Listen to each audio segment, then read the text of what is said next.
ایک زمانے میں حضرت سلیمان علیہ السلام کی بادشاہت کا دور تھا جب دنیا نے وہ عجائبات دیکھے جو اس سے پہلے کسی نبی کو عطا نہیں ہوئے تھے۔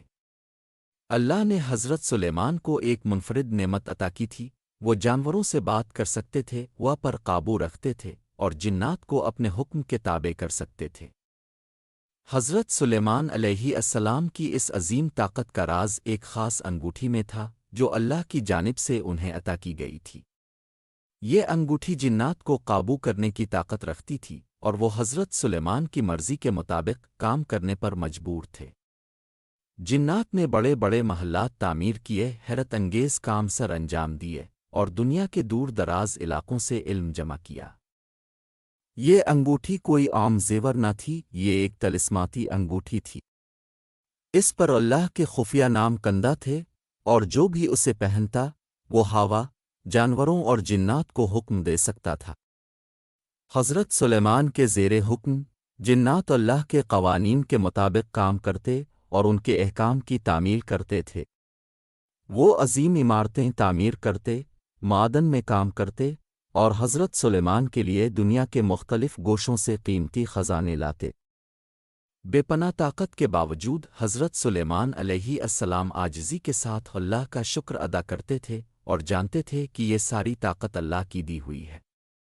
ان کی عدل و حکمت کی مثالیں انسانوں کے ساتھ ساتھ جنات کی دنیا میں بھی مشہور تھیں۔ جنات اچھے اور برے دونوں قسم کے تھے۔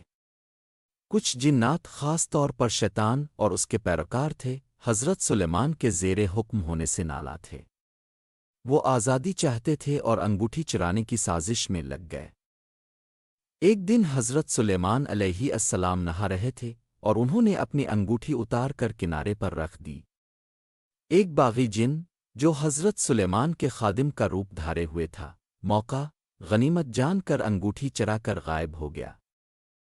انگوٹھی کے بغیر جنات حضرت سلیمان کے قابو سے آزاد ہو گئے۔ وہ جن جو انگوٹھی چرا کر بھاگا تھا، حضرت سلیمان علیہ السلام کا روپ دھار کر تخت پر بیٹھ گیا اور بادشاہت میں فتنہ و فساد پھیلانے لگا۔ طاقت چھن جانے کے بعد حضرت سلیمان علیہ السلام ایک عام انسان کی طرح زمین پر بھٹکنے لگے۔ اللہ نے انہیں آزمائش میں ڈالا تاکہ یہ دیکھے کہ حضرت سلیمان مصیبت میں کیسے ثابت قدم رہتے ہیں۔ حضرت سلیمان علیہ السلام نے اپنی طاقت کے زوال کے باوجود صبر کیا اور ہمیشہ اللہ سے دعا کرتے رہے، شکایت نہ کی اور نہ ہی اللہ کی رحمت سے نا امید ہوئے۔ دوسری طرف وہ جن جو انگوٹھی چرا کر حضرت سلیمان علیہ السلام کا روپ دھارے ہوئے تھا، ظلم و ستم کے ساتھ حکمرانی کرنے لگا۔ لوگ جو پہلے حضرت سلیمان علیہ السلام کی انصاف پسندی کو سراہتے تھے، اب ان کے بدلتے ہوئے رویے سے حیران و پریشان ہو گئے۔ کئی دنوں تک بھٹکنے کے بعد حضرت سلیمان علیہ السلام ایک مچھرے کے ساتھ کام کرنے لگے۔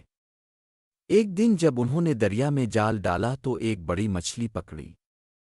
حضرت سلیمان علیہ السلام کو علم نہیں تھا کہ اس مچھلی نے وہ انگوٹھی نگل لی تھی جسے وہ کھو چکے تھے۔ جب انہوں نے مچھلی کا پیٹ چاک کیا تو حیرت انگیز طور پر انگوٹھی اندر چمک رہی تھی۔ حضرت سلیمان علیہ السلام نے فوراً انگوٹھی پہن لی اور اسی لمحے ان کی ساری طاقت واپس آ گئی۔ ہوا، جانور اور جنات ایک بار پھر ان کے تابع ہو گئے۔ جیسے ہی حضرت سلیمان علیہ السلام نے انگوٹھی پہنی، جنات نے اپنے حقیقی مالک کو پہچان لیا۔ حضرت سلیمان علیہ السلام دوبارہ تخت پر واپس آ گئے اور اپنی سلطنت میں امن و امان بحال کیا۔ جنات دوبارہ حضرت سلیمان علیہ السلام کے حکم کے تابع ہو گئے۔ اس باغی جن کو سخت سزا دی گئی اور سلطنت میں پھر سے امن و انصاف قائم ہو گیا۔ حضرت سلیمان کی انگوٹھی کی یہ کہانی صرف طاقت کے کھو جانے اور دھوکہ دہی کی کہانی نہیں، بلکہ یہ صبر، ایمان اور اس حقیقت کا سبق ہے کہ اصل طاقت اللہ کی طرف سے ہے۔ حضرت سلیمان جانتے تھے کہ ان کی تمام طاقت اللہ کی دی ہوئی ہے اور ان کی اصل طاقت ان کے ایمان میں ہے۔ اس آزمائش کے بعد حضرت سلیمان علیہ السلام پہلے سے بھی زیادہ حکمت اور عاجزی کے ساتھ حکومت کرنے لگے، یہ جانتے ہوئے کہ حقیقی طاقت نہ کسی انگوٹھی میں ہے اور نہ دولت میں، بلکہ صرف اللہ کی مرضی میں ہے۔ اگر آپ جاننا چاہتے ہیں کہ جن سے انگوٹھی کیسے گم ہوئی ہمیں کمنٹ میں بتائیں۔